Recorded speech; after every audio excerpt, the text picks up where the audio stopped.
வணக்கம் நண்பர்களே. இந்த வீடியோல இன்னைக்கு எந்த படத்த பத்தி ஒரு ரிவ்யூ பார்க்க போறோம்னா, 10 ஹவர்ஸ் அப்படிங்கிற படத்த விட்டு ரிவ்யூவா தான் பார்க்க போறோம்.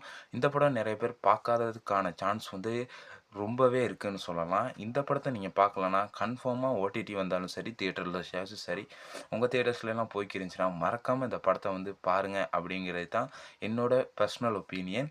இப்படி ஒரு கிரைம் த்ரில்லர் படம் பார்க்கணும், கிரைம் த்ரில்லர் ஒரு ஜானர்ல புடிச்சவங்களா இருந்தீங்கன்னா, மறக்காம இந்த படத்த போயிட்டு பாருங்க அப்படிங்கிறதுல எந்த மாற்று கருத்துமே இல்ல. உங்களுக்கு 2 மணி நேரம் போர் அடிக்காம போகணும்னா, இந்த படத்த போயிட்டு பாருங்க. உண்மையாலுமே ஒரு தரமான படம் அப்படின்னு சொல்லலாம்.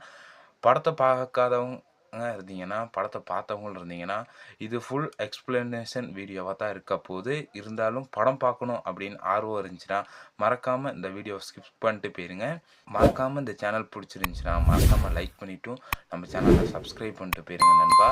வாங்க வீடியோக்குள்ள போலாம்.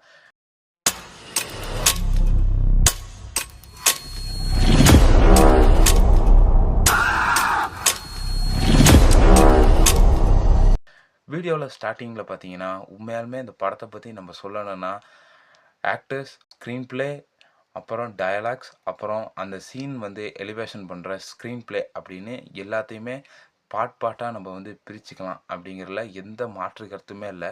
ஸ்டோரி வைஸ் பார்த்தீங்கன்னா, இது ஒரு நார்மல், சிம்பிள் ஸ்டோரியா தான் இந்த படத்தோட ஸ்டோரிங்கிறது காணப்படுது. ஒரு பஸ்ல ஒரு கொலை நடந்துருச்சு. அந்த கொலைய இந்த ஹீரோவா இருக்க சிபிராஜ் வந்து தேடுனாரா இல்லையா? கண்டுபிடிச்சாரா இல்லையா? அப்படிங்கிறது தான் படத்துட்டு மொத்த கதையுமே.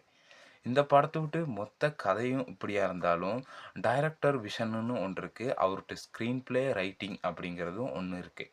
உண்மையாலுமே ஸ்க்ரீன் பிளே ரைட்டிங்கில வந்து டைரக்டர் வந்து பூந்து விளையாண்ட்டாருன்னே சொல்லலாம். உண்மையாலுமே இந்த படத்துக்கான இன்ட்ரோ பார்த்தீங்கன்னா, ஒரு ஃப்ளாஷ்பேக்கோட ஸ்டார்ட் பண்ற மாரி தான் இருக்கும். இருந்தாலும் அந்த படத்துட்டு பாதியிலேருந்து வர்ற ஒரு ஃப்ளாஷ்பேக் துண்ட எடுத்து ஃப்ரண்ட்லேயே போட்டு, உண்மையாலுமே ஸ்டார்ட்டிங்கில நமக்கு என்ன நடக்குது அப்படிங்கிறது தெரியாத அளவுக்கு கூட 10 ஹவர்ஸ் அப்படின்னு ஒரு டைட்டில் கார்ட போடுவாங்க. உண்மையாலுமே அந்த டைட்டில் கார்டு வந்து அந்த இடத்துக்கு தேவையானதா இருக்கும். உண்மையாலுமே நிறைய படங்களுக்கான டைட்டில் கார்ட்ஸ் வந்து ஏன் வைக்கிறாங்க? எதுக்கு வைக்கிறாங்க? அப்படிங்கிறது தெரியாம இருக்கலாம். இருந்தாலும் மேபி ஒரு நல்ல படங்கள், ஒரு ஆவரேஜ் படங்களா இருந்தாலும் சரி, ஒரு குட் படமா இருந்தாலும் சரி, அதுக்கான டைட்டில்ஸ் வைக்கிறதுக்கான முக்கியத்துவம் வந்து எல்லாத்துக்குமே தெரிஞ்சிருக்கணும். ஏன் அந்த டைட்டில் வைக்கிறாங்கன்னு.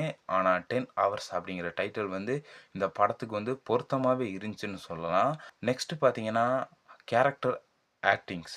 உண்மையாலுமே இந்த படத்துல மொத்தமா ஒரு 30 கேரக்டர்ஸ்லாம் ஆக்ட் பண்ணுவாங்க. உண்மையாலுமே அதுங்க அவ்வளோ பேருமே தரமான ஆக்டிங்க குடுத்துருப்பாங்க அப்படின்னு சொல்லலாம். இதில பார்த்தீங்கன்னா, ஹீரோ சிபிராஜா இருக்கட்டும், அந்த போலீஸ் ஸ்டேஷன்ல இருக்க கான்ஸ்டபிள்ஸா இருக்கட்டும், அந்த பேசஞ்சர்ஸா இருக்கட்டும், அதில இருக்க முக்கியமான ஒரு 2, 3 கேரக்டர்ஸா இருக்கட்டும், வில்லனா இருக்கட்டும், இவங்கலாம் ஏன் வராங்க? எதுக்கு வராங்க? அப்படிங்கிறது ஸ்டார்ட்டிங்ல தெரியாம இருந்தாலும் கூட, விறுவிறுப்பா போற டைம்ல அவங்கலாம் எதுக்கு வந்தாங்க? ஏன் வந்தாங்க? இதெல்லாம் ஏன் நடக்குது? அப்படிங்கிறத வந்து படம் முடியிற வரைக்கும் ஒரு சுவாரஸ்யமா கொண்டு போன விதமே இந்த படத்தோட முக்கியமான பாசிட்டிவ் அப்படின்னு சொல்லலாம். அடுத்து பார்த்தீங்கன்னா, இந்த படத்துல வந்து மியூசிக். மியூசிக் பார்த்தீங்கன்னா, எல்லா படத்துலயுமே இருக்கிற மாரி மியூசிக் வந்து இந்த படத்துல இருக்கவே இருக்காது. ஒரு பாட்டு கூட இல்ல அப்படிங்கிறது தான் இதுல வந்து குறிப்பிடத்தக்க விஷயமா இருக்குது. இருந்தாலும் நம்ம ஒரு கைதி படம் பார்க்குறப்ப என்ன ஃபீல் கிடைச்சுச்சோ, அதே மாரி ஒரு ஃபீல் வந்து இந்த 10 ஹவர்ஸ் படம் பார்க்குறப்பயும் கிடைக்கும் அப்படிங்கிறதுல எந்த மாற்று கருத்துமே இல்ல. இந்த படத்துல பார்த்தீங்கன்னா, ஸ்டார்ட்டிங்ல இருந்து எண்டிங் வரைக்குமே ஒரு நோ சாங்ஸ் அப்படிங்கிறதுல எந்த இதுவுமே இல்லாம இந்த படம் வந்து பார்க்கலாம். இந்த படம் பார்த்தீங்கன்னா, வெறும் 1 1/2 மணி நேரம் தான் இருக்கும். ஆனா, நீங்க 1 1/2 ஹவர் வேஸ்ட் பண்றதுல எந்த மாற்று கருத்துமே இல்ல. தரமான படம் பார்த்த திருப்தி வந்து உங்களுக்கு இருக்கும்.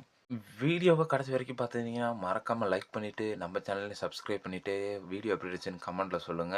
நான் உங்கள இந்த மாரி நல்ல வீடியோஸ்ல மீண்டும் சந்திக்கும் வரை, நன்றி, வணக்கம். மறக்காம நம்ம சேனல சப்ஸ்கிரைப் பண்ணிருங்கப்பா.